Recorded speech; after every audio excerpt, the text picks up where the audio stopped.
Hoje a gente vai falar dos princípios da precificação. Como é que eu vou precificar a minha peça, Dani? Então a gente vai falar todos os itens que a gente precisa considerar, vamos explicar o que é cada um. Então já chega dando like aqui no meu vídeo, quem tá no YouTube, quem tá no Insta também, dá uma apertadinha no coração, compartilha essa live com as outras amigas conhecidas que não sabem precificar o produto artesanal. Eu quero começar essa live primeiro elencando alguns erros e alguns mitos que a gente começa a cometer com relação a essa questão da precificação. Porque geralmente a gente meio que começa sem muito planejamento, né? A gente começa por hobby, vai gostando, vai tendo algum resultado ali, vai se apaixonando, de repente quer profissionalizar isso, quer se tornar um negócio e as coisas vão acontecendo e fica difícil às vezes você parar um momento para pensar e planejar e acaba que a gente vai consumindo um pouco de coisa aqui, vai ouvindo coisa ali e fica uma coxa de retalhos, cheia de erros. E aí, vamos lá, eu vou linkar alguns erros aí que vocês vão anotar e não vão cometer nunca mais, tá bom? Nunca mais, nunca mais. Primeiro erro básico: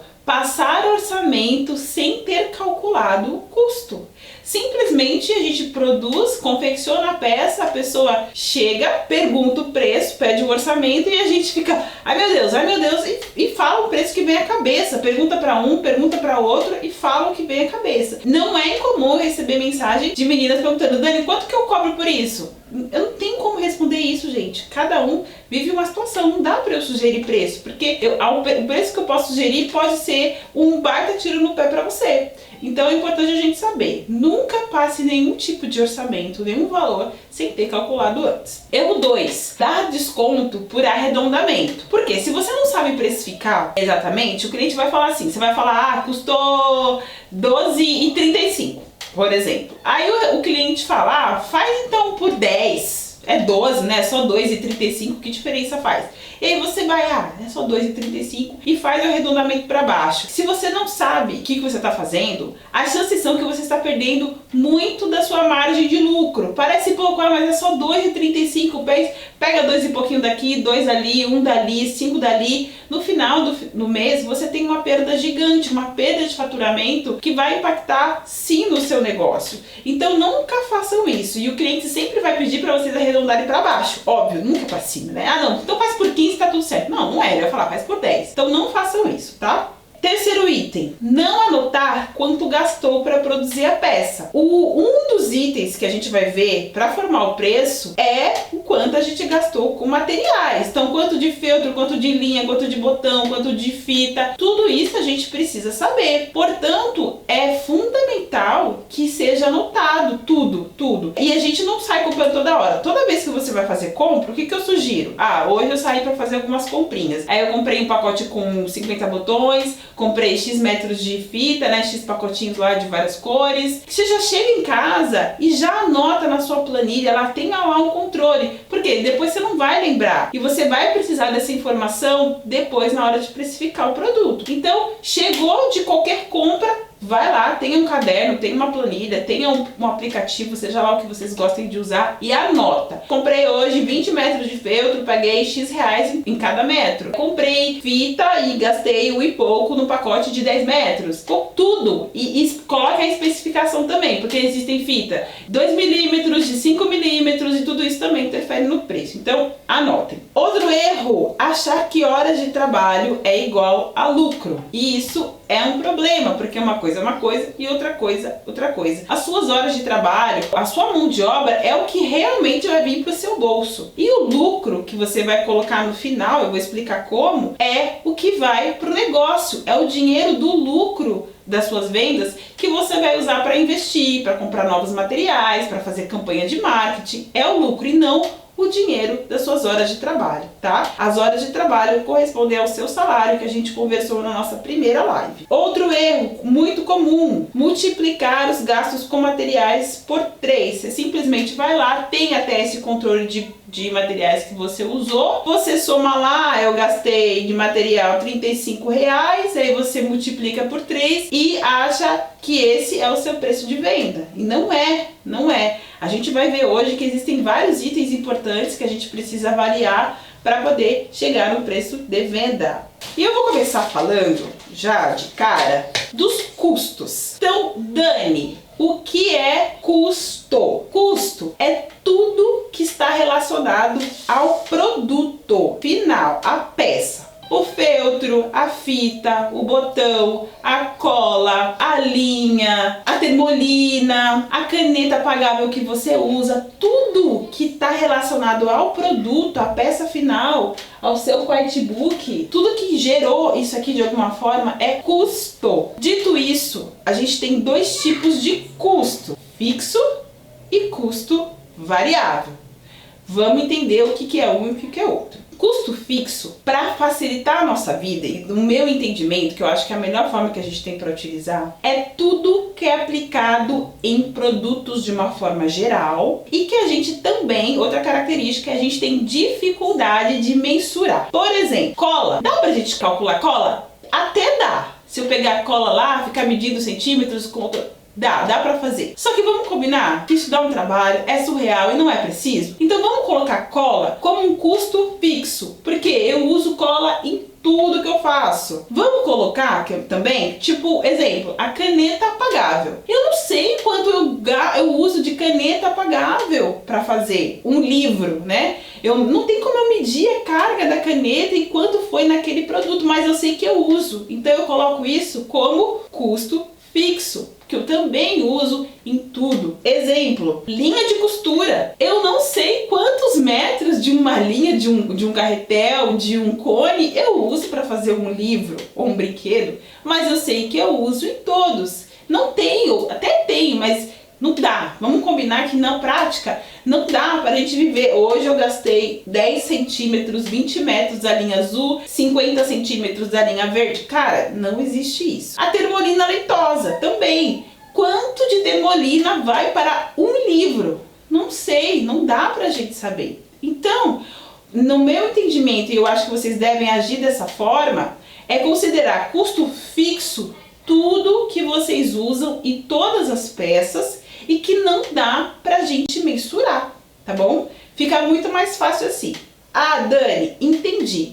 Então, como que a gente vai fazer para definir? Então, vamos lá. Vamos imaginar que você compre uma cola de silicone por mês, você compra uma caneta apagável, você compra um potinho de termolina daquele pequeno de 200 ml e você renova o seu estoque de linhas a cada 3 meses, vamos imaginar. Nesse período, vamos falar de um mês para ficar mais fácil a conta. Nesse período de um mês, quantos produtos você consegue confeccionar? Lembra da aula 1, quando a gente falou de horas de trabalho, de saber a nossa capacidade produtiva? Ó, tá ligado aqui agora, vou precisar dessa informação para eu poder ratear esse preço. Então, nesses materiais que eu compro mensalmente, que eu uso sempre, eu consigo usar durante um mês e eu produzo 5 livros, por exemplo. Essa soma é o que eu vou dividir entre os 5. Então vamos imaginar que entre cola, material de costura, termolina leitosa, caneta e mais o que eu usar sempre, me dá um gasto de R$100 por mês. Tô imaginando, tá?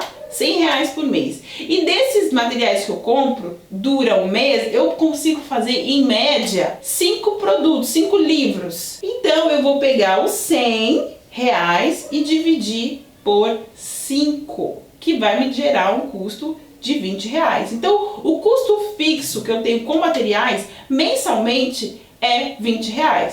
E aí, amores, essa informação nesse nível leva um tempo, porque lembrando, a gente vai ter que entender a sua capacidade produtiva, você vai ter que entender um pouco da sua demanda e nunca vai ser 100% redondo, não, mas se você tem uma média, você não perde e você conhece quanto você vende por mês, você consegue ratear de uma forma mais justa, mais equilibrada. E aí, você pode ratear de diferentes maneiras. Por exemplo, eu uso isso para QuietBooks e eu uso isso para brinquedos.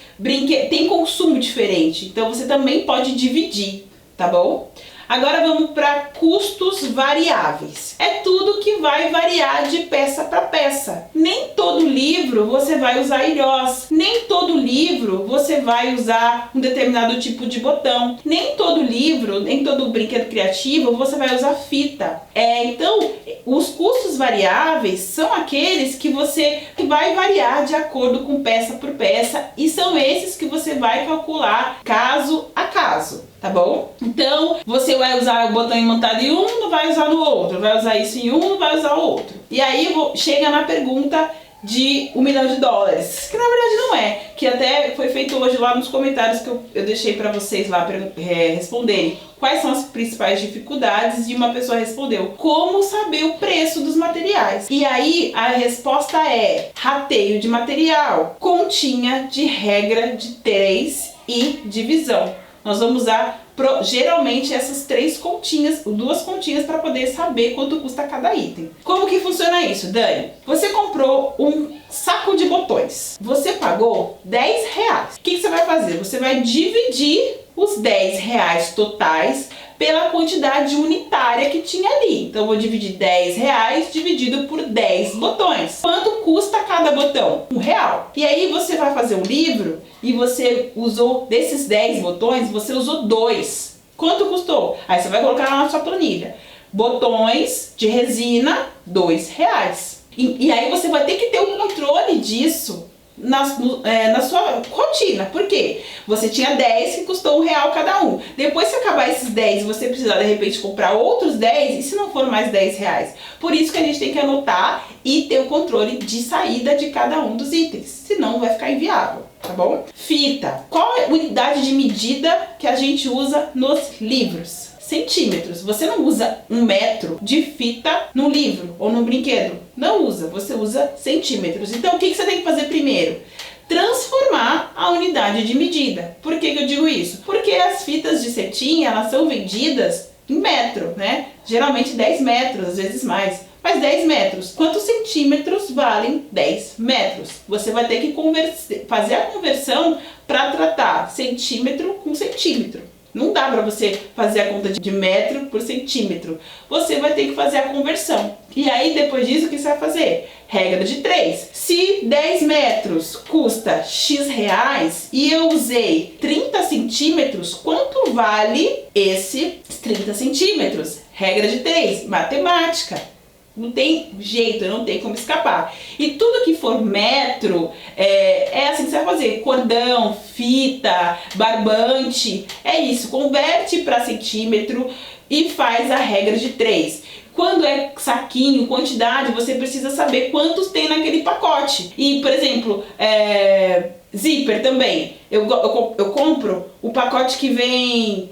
Tem os centímetros, né? A zíper de 10 centímetros, de 15 centímetros, de 20 centímetros. E aí o pacote com 15 custa, vamos imaginar, R$10. Eu sei que tem 15. O que eu tenho que fazer? Dividir os R$10 pelas 15 unidades para eu saber quanto custa cada um. E o método do feltro, que é o mais difícil. Da mesma forma que a gente vai fazer conversão de metro para centímetro, porque a gente usa centímetros, o feltro a gente vai ter que converter, e aí é uma continha mais chata de se fazer, é tratar por metro quadrado. Por que por metro quadrado, Dani? Porque o metro de feltro, ele não tem 1 metro por 1 metro. E mesmo que tivesse, não é assim que a gente faz a conta. A gente tem que converter para metro quadrado. Primeiro, a metragem total do feltro, né? 1 metro tem quantos de metros quadrados? Você vai ter que fazer essa continha.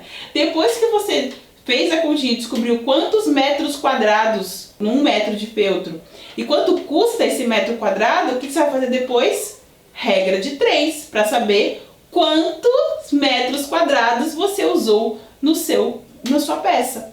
É chato? É. Fazer na mão é ruim? É péssimo. Mas existe planilha, existe aplicativo que faz isso de uma maneira muito mais tranquila pra gente. Mas é importante você saber da onde vem o número, como que se faz o cálculo. Porque se você um dia tiver numa situação que você não tem planilha nenhuma, que você não tem pra onde correr, como que você vai fazer? Você vai ter que fazer na mão. E na mão não tem jeito. Vai ter que relembrar lá da escola como é que faz regra de 3, como é que calcula a área. Quando é um quadrado, como é que eu calculo a área? Lado por lado. Se é um triângulo, como que eu calculo a área? Tem que lembrar que eu nem lembro. Mas é calcular a área para saber metro quadrado e depois fazer a regra de 3.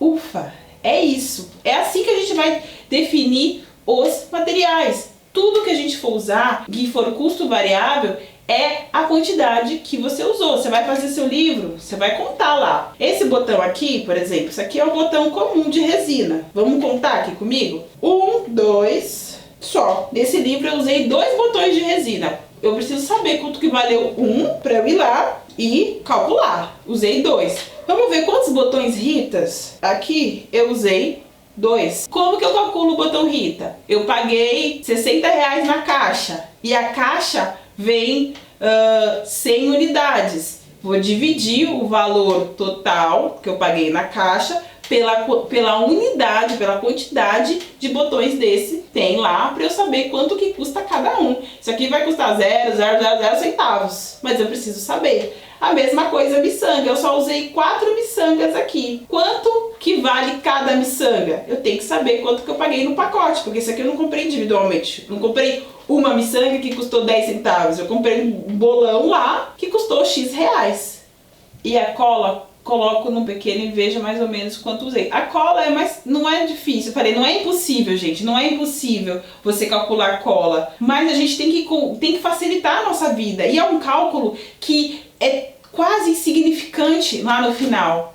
Não estou dizendo que ele tem que ser ignorado, mas ele é quase insignificante. Então, ao invés de você pegar um tubo de cola e você ficar medindo ali quanto você usa por produto, eu uso X colas por mês. Ponto. E gasto mais ou menos de produção de 5 itens. Divide, acabou, tá resolvido. E agora, gente, não dá, sério mesmo, de verdade, não dá pra gente calcular tecido, e não é só tecido, se não for por área. Se tá fazendo diferente, tá fazendo errado, não tem como. Por quê? Porque é matemática, a matemática é exata. Não tem como você comparar, da mesma forma que não dá pra comparar metro com centímetro, sem fazer conversão, sem conversar de centímetro para centímetro, não dá pra gente considerar área com centímetro, é área com área, metro quadrado por metro quadrado, tá bom? Gente, existem outros recursos, a gente tem planilha, eu não quero que vocês fiquem calculando isso na mão, existem planilha. Aqui eu tô elencando os itens para que você saiba o que você tem que cobrar, onde você vai cobrar, quando, o que é custo, o que é despesa e material que ganho. Ganho algumas coisas, linha mesmo, eu nunca comprei. O que você ganha, o que você pode fazer? E a gente considera, inclusive, para materiais que a gente comprou, sei lá, 1000 anos atrás, que você nem lembra mais quanto que foi, você não anotou, você não tinha como cuidar disso naquela época, o que você vai fazer? Você vai olhar no quanto que custa atualmente. Olha, eu tenho um tecido aqui que eu nem lembro quanto que era o metro. Eu sei que ele é um tricoline. O que você vai fazer? Você vai pesquisar na internet a média de preço do tricoline e vai considerar esse preço atual. Por quê? Porque se você precisar comprar ele, você vai pagar aquele preço. Então você considere aquele valor de mercado hoje. Mesma coisa, você ganhou. Que bom que você ganhou, mas será que você vai ganhar de novo? Não dá pra gente saber. Então considera o preço que é vendido hoje no mercado. Porque se faltar, é esse valor que você vai pagar, tá bom? Vamos lá, agora vamos para despesas. Então fechamos custos. Tudo que é relacionado ao produto, sendo que existem custos fixos e custos variáveis. Agora a gente vai falar de despesas. São aquelas contas que a gente tem que pagar independentemente de vender ou não. São os custos envolvidos para o negócio existir. Sem isso você não existe, o seu ateliê não existe. Por exemplo, o que a Fábio perguntou da DAS, quem é MEI tem que pagar a DAS todo mês. A DAS vai bater ali todo mês se você vender ou não. Então, você tem que colocar isso como um custo fixo. Se você, que eu estava falando lá no começo, divide as contas de casa, contribui com algum valor na internet, na conta de luz, na conta de água, isso precisa ser considerado. Dani, como que eu faço isso? Também pode ser feito de diversas maneiras. Você tem um cômodo lá que é seu ateliê. Eu considero o ateliê como uma pessoa da casa. Então, a conta de luz chega. A conta de luz chega, sei lá, R$100. Aqui na minha casa mora eu, meu marido, minhas 2 filhas e o ateliê. Eu divido os R$100 por 5, então R$20 é o que cabe ao ateliê. Internet é a mesma coisa. Vamos supor, a internet custa X. A gente faz o mesmo raciocínio. Bom, vamos imaginar se fosse todo mundo pagar, todo mundo contribuir. Usa tanto. Claro que os adultos usam mais, então a gente dá uma... A gente nem considera muitas crianças, é mais os adultos mesmo. Eu, meu marido e o ateliê. Divide entre os 3, o ateliê custa isso pra mim. Muito mais fácil do que a gente ficar... Não tem como a gente pegar quanto de água eu usei para tratar o feltro. Cara, surreal. Quanto de luz, de energia eu usei com a máquina ligada. Não dá pra gente fazer isso. Não dá. Quer dizer, dá. Mas ficaria algo surreal. Trate o seu ateliê como uma pessoa. E divida as contas de casa com ele também. E aí você vai colocar lá. De luz é X, de água é Y, de internet é isso, de aluguel é isso. E o que mais for pertinente à realidade de cada uma. E o outro item que é despesa fixa, que vocês não podem esquecer, é o salário de vocês. É nas despesas fixas que você vai colocar o seu salário lá todo mês. E vou repetir, esse é o seu salário. É este valor que você vai buscar para se pagar todos os meses. Despesas fixas. E aí a gente precisa considerar algumas coisas também, como a Márcia bem lembrou aqui. Se você, por exemplo, é MEI e você tem uma conta jurídica, todo mês lá é cobrado uma taxazinha sua, né? Você movimentando a conta ou não, entrando dinheiro ou não, o banco vai lá e nhaque, pega uma parte do seu dinheiro, da sua conta jurídica. Isso é despesa fixa? Sim! É despesa, tem que estar lá. A gente precisa olhar, as despesas vão variar muito de família para família, de ateliê para ateliê, mas o conceito que fica é tudo que é importante para o meu negócio existir e que eu tenho que pagar independentemente de eu vender ou não. Certo? E o que seria uma despesa variável? Por exemplo, no mês que você faz a manutenção da máquina, não é sempre que a gente faz, é eventualmente. Às vezes quebrou alguma coisa que você precisou investir, eventualmente, aí você vai colocar lá. Outras coisas que a gente pode tratar, eu gosto de tratar separado, como item separado, para ficar mais fácil na identificação ali. Taxas. Taxas no caso seria de cartão. Por que taxas eu trato separado?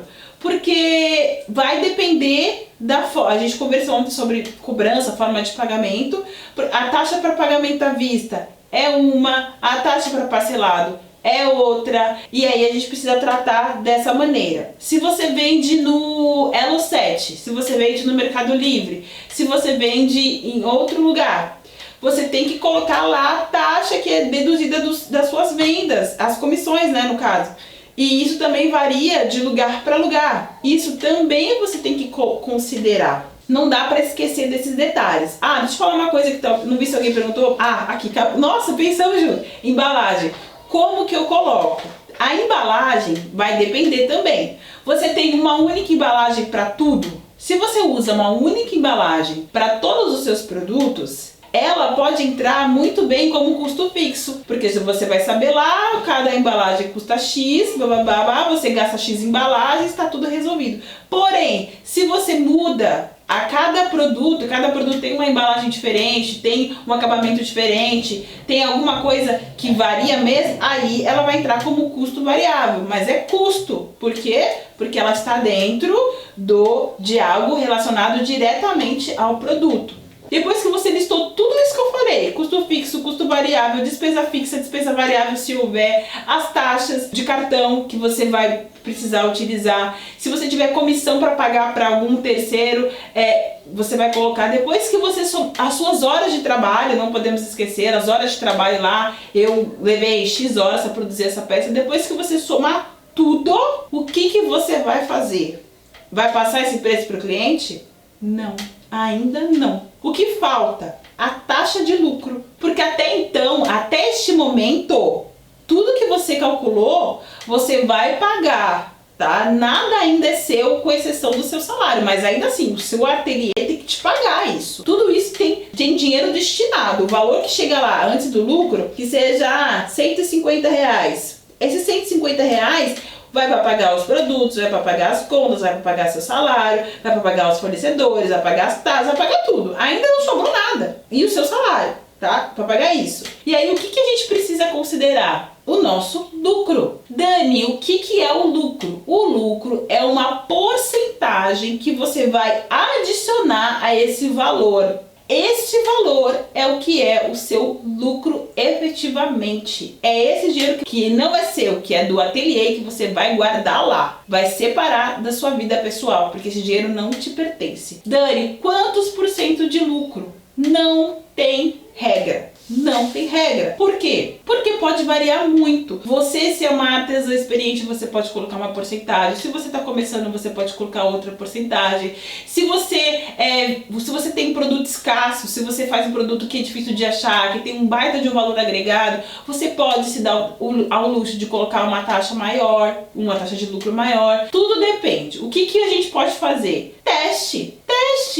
Vai lá, coloca o preço, chega lá, bota 20, deu tanto. Pô, 20 dá pra melhorar mais, bota 30. Pô, 30 ainda dá pra aumentar, bota 40. E assim vai. Você pode brincar com esses números. O que você não pode deixar de se pagar e pagar as outras contas. Mas é importante que você saiba que esse dinheiro, essa taxa não é sua.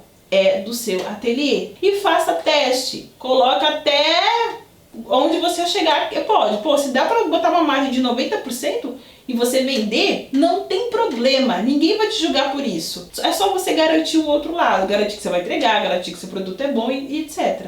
A Mariana tá perguntando aqui, ó. E quanta porcentagem fica pra mim? Não fica. Na verdade, o que fica para você é o seu salário. Você, quando calculou lá as horas, você viu que você, vamos supor, levou 6 horas e o valor da sua hora é 10 reais. O que é seu é 60 reais. Esse é o seu salário. E vamos supor que você desses 60 reais foi pro seu bolso e de lucro você sobrou 30 reais. Esses 30 reais é pro seu ateliê. Dani, mas eu sou a dona, não posso pegar nada para mim?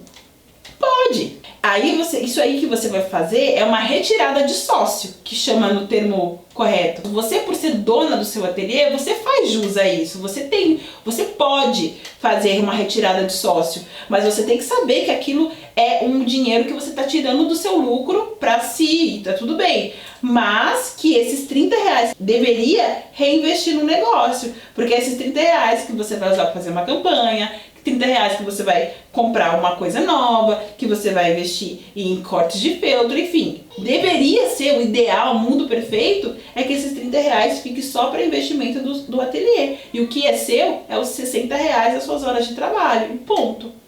Interessante fazer essa retirada no final do ano. Eu acho. É o seu 13º. Eu acho ótimo. Por isso que eu falo, separem o dinheiro, saibam o que é seu e o que é do negócio, não mistura as coisas. Se suas horas de trabalho deram 15 reais, é o 15 reais que é seu, o resto deixa lá bonitinho. Nos cursos tem mais explicação sobre esse tema. No meu curso tem uma explicação sim, tem planilha também para facilitar, que eu não vou fazer minha aluna ficar fazendo contramão, né, gente? Tem planilhinha lá, inclusive vou até dar uma atualizada nessa planilha, meninas aguardem, que eu vou colocar taxas que não tinha. Mas tem planilha bonitinho.